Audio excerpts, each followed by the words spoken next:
Hello అందరికీ. ఇవి ఏం ఉల్లిపాయలో తెలియదు కానీ ఇంకా అసలు కట్ చేసినప్పటి నుంచి కళ్ళంట దారి వస్తూనే ఉంది. ఎవరైనా చూస్తే నేను ఏడుస్తున్నానేమో అనుకుంటారు.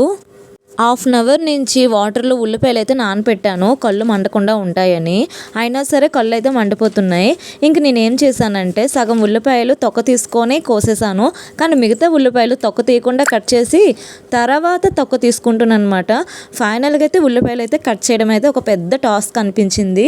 ఏదో ఒక బాధపడి ఇగోండి ఉల్లిపాయలు అయితే చాలా కట్ చేశాను. ఎంతో పెద్ద పని చేసినట్టు ఫీల్ అయ్యాను. చూసారా కట్ చేసేసిన తర్వాత తొక్కలు ఎలా తీస్తున్నానో. యాక్చువల్గా ఇంత కళ్ళు మండితే నేను అసలు ఉల్లిపాయలు ఇన్ని కట్ చేయను. యాక్చువల్గా ఆ రోజు మాకు నాన్ వెజ్ అనమాట, ఇంట్లో నాటుకోడి వండుతున్నాము. అందుకే ఉల్లిపాయలు ముద్ద అయితే ఉండాలి కదా. ఇంకా సరేలే ఏదో ఒక బాధపడి ఇంకా కట్ చేయాలి కదా అని చెప్పి ఫైనల్గా కట్ చేసేసాను. ఇంకా వాటర్లో వేయకుండా నార్మల్గా ఏమైనా కళ్ళు మండకుండా ఏమైనా టిప్స్ ఉంటే నాకు కామెంట్ చేయండి ఫ్రెండ్స్. అలాగే మీరు కూడా నాలా ముందు కట్ చేసి తర్వాత తొక్కలు వలిస్తే అది కూడా కామెంట్ చేయండి friends. Thank you for watching this video. Bye bye.